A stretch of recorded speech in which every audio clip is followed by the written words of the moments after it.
La doctora Ruth Barreno, ex vocal del Consejo de la Judicatura, el día de hoy, en su derecho a la defensa ante el juicio político que se le está llevando a cabo, dejó en claro un par de circunstancias que deben ser investigadas. Por ejemplo, se habló de la intromisión de la Fiscal General del Estado en asuntos de colaboración eficaz y también un asunto muy, pero muy terrible, que ellos, eso sí confesó la doctora Ruth Barreno, que ella permitió conjuntamente con otros vocales, bueno, casi todo el Consejo de la Judicatura, que la Fiscal General del Estado ponga a fiscales a dedo. Algunos de estos ya han sido removidos, otros cambiados, en fin amigos. Algo muy desastroso ha ocurrido con la justicia ecuatoriana. Luego de esto, porque según la doctora Ruth Barreno, todo esto fue como una manera de llevar una mejor justicia, pero cuando ya a la fiscal general del estado se le puso un pare, entonces ella como que no le acentuó nada bien esa idea y por ende dice que se dieron los allanamientos. Del señor Muñoz también habló un par de detalles que también salpican a la fiscal general del estado, pero esto está solamente en supuestos, como es típico de la justicia del Ecuador. Le quiero poner los detalles y en breve también se viene Wilman Terán, amigos, de quien se rumora no le ha sido posible presentarse físicamente porque quieren que todo sea virtual, cosa que no es correcta, y Wilman Terán sí sabe muchas más cosas porque era el presidente de la judicatura. Escuchemos a la señora Barreno. Los profesionales en derecho calificaron al ex juez Walter Macías como arbitrario, como abusivo, al tomar una decisión por venganza. Este es el juez que patrocina, que auspicia el proponente Jorge Peñafiel y que ha traído hasta esta sesión como un supuesto incumplimiento de funciones en relación a una sanción disciplinaria que es una atribución legítima del cuerpo colegiado del Consejo de la Judicatura. Pese que lo he dicho en varios momentos, tanto en la medida preventiva de suspensión, así como en la decisión administrativa de destituir al ex juez Walter Macías, mi postura en la deliberación y tratamiento de este punto fue de abstención. Jamás lo he negado o lo he escondido, siempre dije que había un conflicto de intereses. Es obvio que había un conflicto de intereses y de manera transparente, ética, me amparé en el artículo 15 del reglamento de sesiones del Pleno que me permitía adoptar esta postura. Pero la interrogante es, si Maribel Barreno actuó de manera ética y transparente y decidió no tomar ventaja, no participar en una decisión administrativa disciplinaria en contra de este juez, ¿por qué el doctor Walter Macías se aferró al proceso penal jurisdiccional? ¿No consideran ustedes que si para mí se originaba un conflicto de intereses, para él también? Él debía apartarse de la causa penal porque este conflicto no era solo para Maribel Barreno, era un conflicto de ida y vuelta, tanto para la parte administrativa disciplinaria como para la parte jurisdiccional penal, pero no lo hizo. De eso nada dice el proponente. Algo que se ha criminalizado, y digo criminalizado porque también ese es el único argumento que tiene Fiscalía General del Estado para haberme formulado cargos por un supuesto delito de obstrucción a la justicia. Y también lo afirma el proponente, que Maribel Barreno no debía votar a favor de la reconsideración. Y se pretende hacer creer que por eso incumplí en mis funciones. En primer lugar, la reconsideración es una figura que está arreglada, consta en el artículo 18 del reglamento de sesiones del Pleno. Por lo tanto, no es algo inventado, no es algo que se improvisó en ese momento. Esta figura se aplicó conforme lo establece la norma. Quiero que conozcan, señores asambleístas, que el día que se desarrollaba la sesión extraordinaria 133-2023, cuando se recoge la primera votación, hubieron 2 votos afirmativos en favor del proyecto de destitución y 3 abstenciones: Maribel Barreno, Juan José Murillo y Fausto Murillo. ¿Pero qué pasó? Conforme ustedes pudieron escuchar en la reproducción de la sesión, el exvocal Javier Muñoz increpó que las abstenciones no estaban fundamentadas. Y citó el artículo 18 que he acabado de hacer referencia. Como mi postura fue de abstención, evidentemente, si se cuestiona que no está fundamentada, me sentía aludida. Ese fue el motivo por el que voté a favor de la reconsideración, no de la decisión de destituir o no al ex juez Walter Macías. Simplemente la reconsideración me daba la oportunidad de volver a razonar y motivar mi postura, debiendo dejar en claro que cuando se recoge la siguiente votación, jamás cambié de opinión. No es como se dice por parte del interpelante que esa fue la estrategia, porque eso dice, esa fue la estrategia de Maribel Barreno, que formaba parte de una supuesta mayoría que más adelante la abordaré. La figura de la reconsideración no significa tomar partida, no significa tratar el punto de fondo, simplemente en este caso puntual permitió volver a razonar y fundamentar mi postura de abstención. Por lo tanto, es errado pensar que incumplí en funciones por haber votado a favor de esta figura que está arreglada en nuestro reglamento. Pero, ¿qué no se dice por parte del interpelante? En la segunda votación, como consta en el acta que sí incorporé como prueba documental, que al momento de recoger mi votación, cito normativa legal y constitucional, indico que no deliberé el fondo, menciono que hay conflicto de interés y vuelvo a abstenerme. Pero no se dice nada por parte del proponente qué pasó con las otras dos abstenciones. Un vocal se ausentó de la sesión, abandonó la misma. El otro vocal se mantuvo en la sesión sin audio y video. ¿Por qué el proponente de este juicio no incluyó en este cuestionamiento a los otros dos vocales? ¿Cómo Maribel Barreno sabía que un vocal que iba a abandonar la sesión? ¿Cómo Maribel Barreno sabía que el otro vocal iba a permanecer sin audio y sin video? Cuando lo lógico es que si estoy asistiendo a una sesión, así sea telemática, debo quedarme hasta su culminación, a menos que haya fallas técnicas de conexión y que ya les alerte por cualquier vía y haga conocer esto a la Secretaría General o al presidente del organismo. Eso no pasó, porque si los otros dos vocales mantenían su postura, razonaban su votación, el resultado era el mismo de la primera votación. Por lo tanto, quizás no se hubiese destituido al ex juez Walter Macías, pero se pretende responsabilizarme hasta por la acción o la omisión de los otros dos vocales. Vale que conozcan que, y ya lo he mencionado, que la Contraloría General del Estado justamente en el examen especial verificó que en muchas sesiones, de repente, en un punto determinado, se ausentaba un vocal inexplicablemente. Entonces, obviamente, por temas de transparencia, se pidió al Consejo de la Judicatura regule las ausencias temporales. Es por esa razón que, al ser convocada esta sesión extraordinaria de manera telemática, el reglamento establece cuál es el procedimiento a seguir. Procedimiento que fue cumplido. Se tiene que esperar 15 minutos para buscar de cualquier medio que la persona se vuelva a conectar, siempre y cuando, obviamente, esa desconexión no sea forjada, no sea una maniobra para evitar votar, pero se debe respetar los 15 minutos. En el acta consta, en el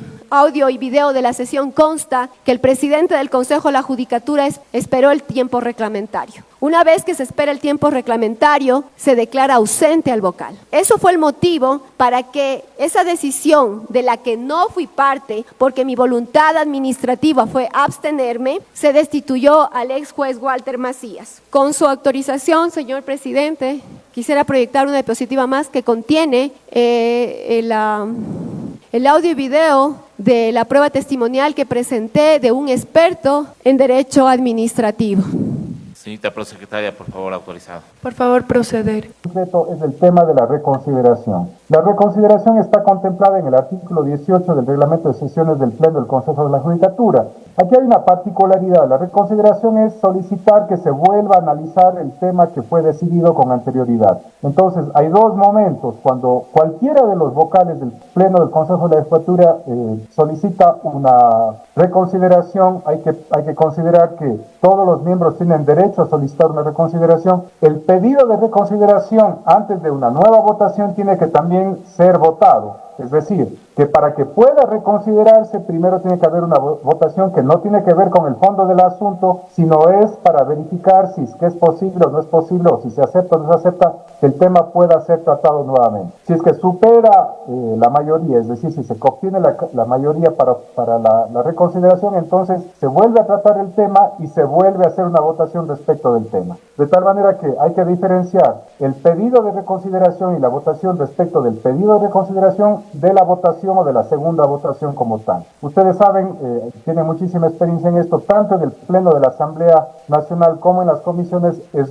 frecuente que se realicen las reconsideraciones. Las reconsideraciones básicamente tienen como objetivo el volver a considerar y contabilizar los votos respecto de un tema que se ha decidido. Y en estos casos, en el caso concreto que se me ha pedido, hay un caso puntual en la sesión del 19 de agosto del 2023 que uno de los miembros pidió una reconsideración y una de las vocales o los vocales obtuvieron mayoría para que se pueda volver a tratar el tema y ese tema se volvió a tratar. En el caso concreto de la persona que me ha hecho la pregunta, de la señora Barreno, ella mantuvo su misma votación tanto en la primera votación como en la votación realizada luego de haber sido aprobada la reconsideración. Es decir, en ambos casos, o más bien dicho, corrijo mi pronunciamiento, no hubo votación porque ella se abstuvo en los dos casos. Tanto en la primera votación como en la segunda votación se abstuvo. Es importante mencionar que el artículo 63 del Código Orgánico Administrativo establece específicamente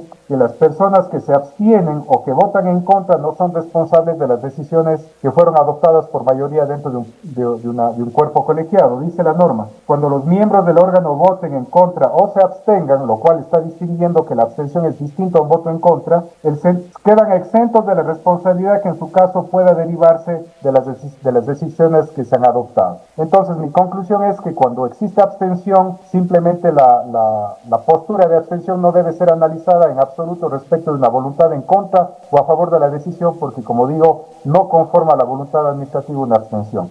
En síntesis, el experto doctor Juan Francisco Palacios fue muy preciso al indicar que la postura de abstención es inhibirse de tratar el fondo del asunto. No integra su voluntad en la formación del acto administrativo. Al referirse a la figura de reconsideración, indicó que no supone asumir ninguna posición y es una potestad de cualquier vocal solicitarla y no le compromete en absoluto. Una vez clarificado tanto la postura de abstención y el voto a favor de una reconsideración, debo recapitular, porque ya hice mención que este ex juez Walter Macías se hizo notar en medios de comunicación, porque hizo una gira mediática y dio varias entrevistas. Y en esas entrevistas ya iba pavimentando el camino, no solo para el juicio político, del que ahora se está desarrollando, sino también para el procesamiento de carácter penal, porque los dos hechos ocurrieron el 12 de diciembre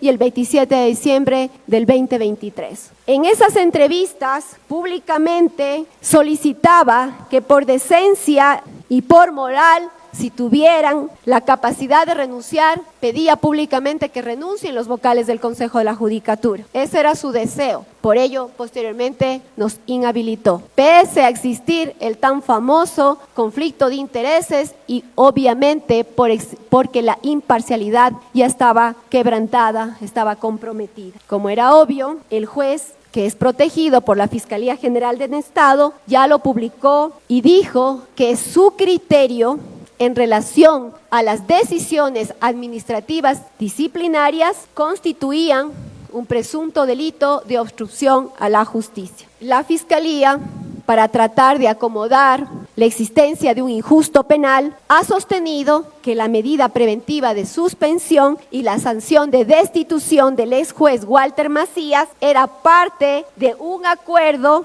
para separarle del conocimiento denominado vocales por un presunto tráfico de influencias, lo que es totalmente falso, porque mi defensa técnica siempre ha actuado en estricto derecho y jamás buscamos dilatar la sustanciación de este proceso. Como yo lo había anunciado en mi comparecencia en la Asamblea, específicamente en la comisión, el 5 de abril de este año, a través de un tercero, el ex vocal Javier Muñoz desde el lugar donde se encuentra recluido, me mandó a avisar o a decir, o que me sugiere que me vaya del país, que siente que todos le han abandonado y que va a aceptar cooperar, colaborar con la Fiscalía General del Estado, y que el primer compromiso de la Fiscalía era que no procedan como lo hicieron con el presidente del Consejo de la Judicatura, es decir, trasladarle al centro penitenciario La Roca, sino mantenerlo aquí en la ciudad de Quito, en la denominada cárcel 4. Por lo tanto, que la Fiscalía le iba a cumplir,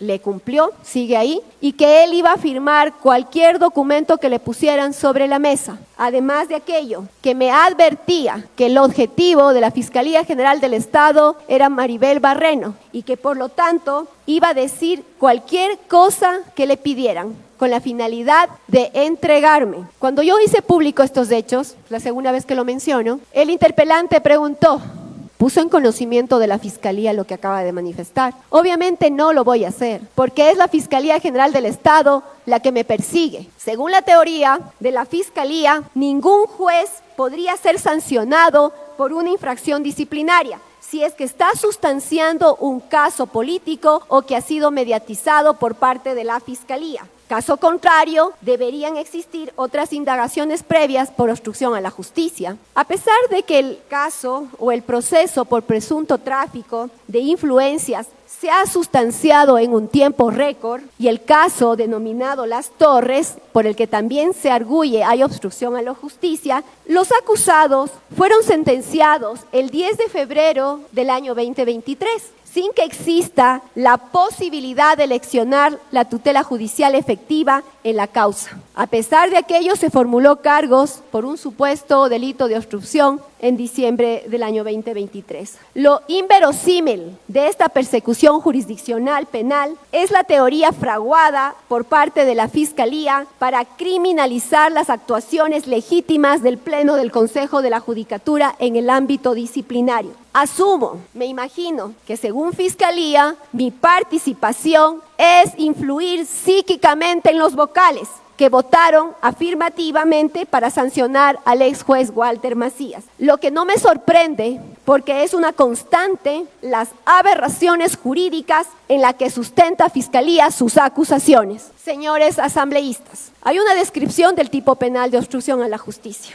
Tengo que haber de manera física constreñido a alguien, tengo que haber amenazado, tengo que haber intimidado, no hay ningún elemento. Pero sí hay un elemento que dice beneficiarse. Entonces, la Fiscalía dice que al influir psíquicamente para que mis compañeros voten afirmativamente en la decisión de destitución, tuve que tener algún beneficio. Asumo que es ese. ¿Qué beneficio obtuvo Maribel Barreno con la sanción disciplinaria del ex juez Walter Macías? Primer beneficio, que la sustanciación del denominado caso Vocales se desarrolle de manera célere, con una inusitada brevedad, en 3 meses, 20 días, siendo el segundo, después del caso Sobornos, en desarrollarse en un tiempo maratónico. Es evidente que existía un objetivo, era inhabilitarme del cargo y lo materializaron. Otro beneficio, que el requerimiento realizado contra norma expresa, contra derecho por parte de la Fiscalía General del Estado para que se me dicte la prisión preventiva.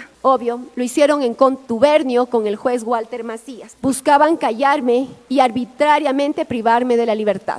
Ya expuse lo que dijo la comunidad jurídica y lo que dijeron los jueces en relación a esta actuación arbitraria y abusiva. Siguiente beneficio, que la mediatización y estigmatización que se ha realizado por los medios de comunicación aliados a la fiscal general se generen narrativas para generar obviamente un escándalo en la ciudadanía, para que exista un juicio paralelo y que sea juzgada anticipadamente a través de un efímero control social, generando indirectamente presión en los jueces que tienen que resolver. La mediatización de la justicia, de lo que sí es experta la Fiscalía General, origina que la gente que opina ejerciendo su libertad de expresión, lo haga con un pensamiento manipulado. Estos juicios paralelos buscan culpables, a diferencia de un proceso jurisdiccional que parte por el principio de presunción de inocencia y que se resuelve en base a la verdad procesal. Los procesos mediáticos, todos son culpables. Psicológicamente, sociológicamente, la gente busca responsables.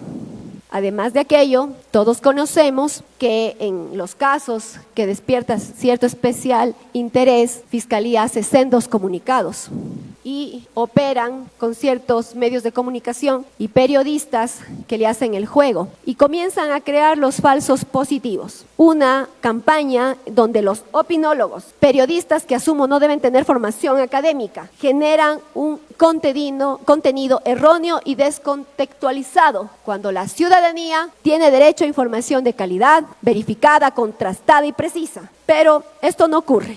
Empieza a mediatizar de manera indiscriminada estos comentarios por las redes sociales. A esto se suma que los medios de comunicación, de acuerdo a sus intereses, crean los famosos titulares de las noticias para construir en el imaginativo colectivo la sensación de culpabilidad de una persona. Acto seguido, el juez manipulado, presionado, resuelve de acuerdo al juicio paralelo y no en base a una verdad procesal. Así se mete la mano en la justicia en la actualidad en el sistema de administración de justicia del Ecuador. Ahora bien, luego de haber descrito mis beneficios, mis anhelados beneficios, evidentemente existe una despiadada persecución en mi contra. A pesar de que en los primeros meses del año 2019 existió una relación afable con la fiscal general con la única intención de realizar las debidas coordinaciones de carácter institucional. Una de ellas fue que, a pesar de ser una atribución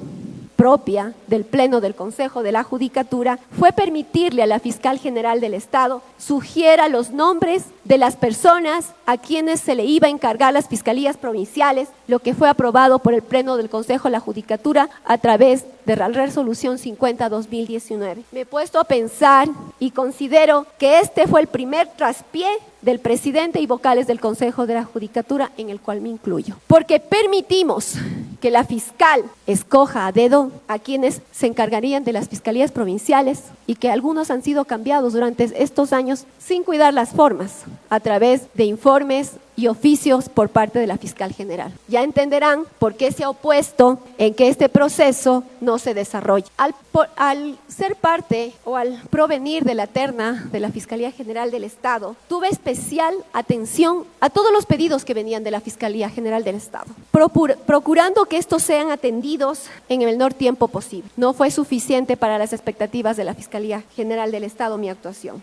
Por ello, en el año 2020 me amenaza con terminar mi comisión de servicios. ¿Por qué Maribel Berré no tenía comisión de servicios? Como lo dije en la introducción, era la primera vez que una fiscal de carrera, que no venía de cuotas políticas, estaba ocupando un sitial en este organismo. Por lo tanto, existió un dictamen de la Procuraduría General del Estado que me concedía la comisión de servicios para no dañar mi carrera fiscal. Las amenazas empezaron y se cristalizaron el 3 de diciembre del 2021 como una represalia hacia mí por parte de la fiscal general, porque había una intromisión directa en las decisiones del Pleno por parte de ella. Y esta terminación de mi comisión se debe a que no le parecía la profesional que habíamos designado como directora nacional de talento humano del Consejo de la Judicatura. Porque esta doctora también en su debido momento fue directora de talento humano de la Fiscalía General de Estado en periodos pasados y no tuvo algún trato cordial con la impoluta Fiscal General del Estado. Me opuse en el Pleno porque no me parecía que deberíamos recibir órdenes o una injerencia tan flagrante por parte de la fiscal. Como en esa época el presidente del Consejo de la Judicatura era Fausto Murillo, que rendía en vehemencia, no tuvo acogida mi postura y le solicitaron a la doctora que renuncie o la removían. Uno de los cuestionamientos que reiteradamente nos hacía no esta asamblea, sino los integrantes anteriores, ¿por qué no avanza el concurso de fiscales? ¿Y por qué no desarrollan el de concurso de fiscales provinciales? Incluso fue objeto de una acusación política en el año 2022. Esa circunstancia hizo que elabore un memorándum dirigido al director general del Consejo de la Judicatura y a otras direcciones, haciendo notar mi preocupación por qué no recibe atención estos procesos que ya venían siendo cuestionados por la ciudadanía, que venían siendo cuestionados por los legisladores, y el Consejo de la Judicatura no daba una respuesta. ¿Qué resulta?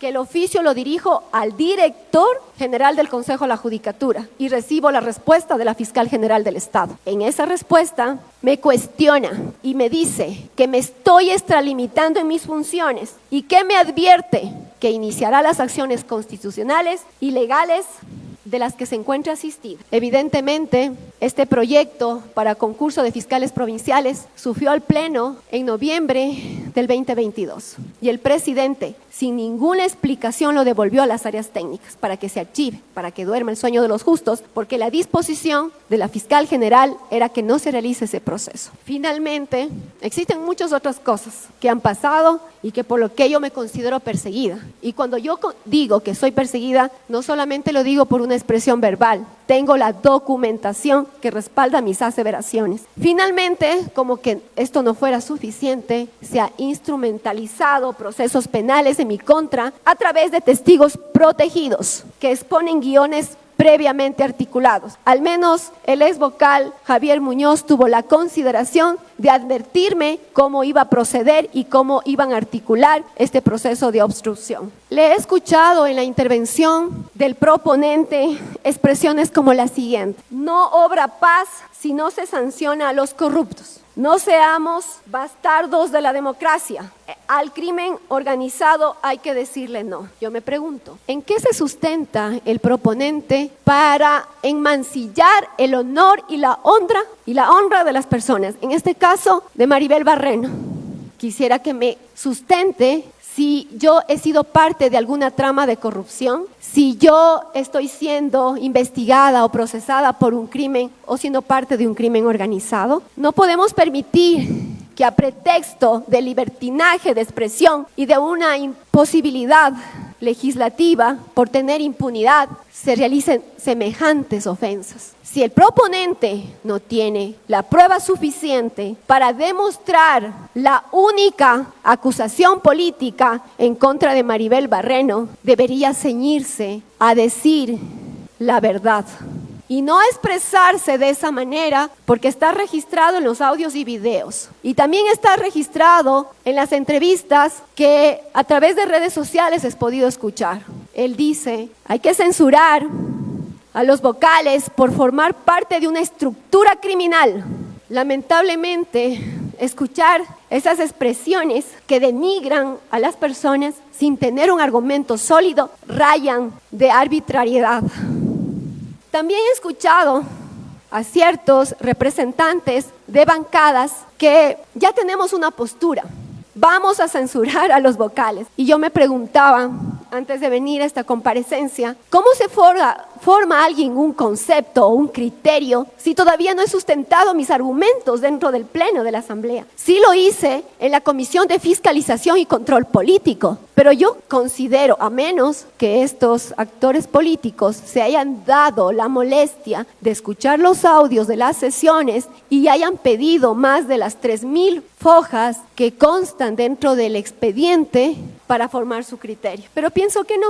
¿Por qué? Porque dentro de la misma Comisión de Fiscalización, lamentablemente, en la sesión cuando se resolvió hacer el informe motivado de la comisión, los que se opusieron al archivo no dieron ningún argumento, pese que ellos sí estuvieron presentes en la sustanciación del mismo. Simplemente deben ser censurados. No hay esa acuciosidad, esa prolijidad de analizar los descargos de la parte cuestionada. No hay ese interés, porque por el mero hecho de que sea político no significa que no se observe lo que dice la ley orgánica de la función judicial. Se debe respetar en todas las instancias del debido proceso y las demás garantías constitucionales. Esto es el derecho legítimo a la defensa. Considero que he desvirtuado la única acusación política. Lo hice a través de la prueba que está dentro del proceso y que la he reproducido en la parte más relevante el día de hoy.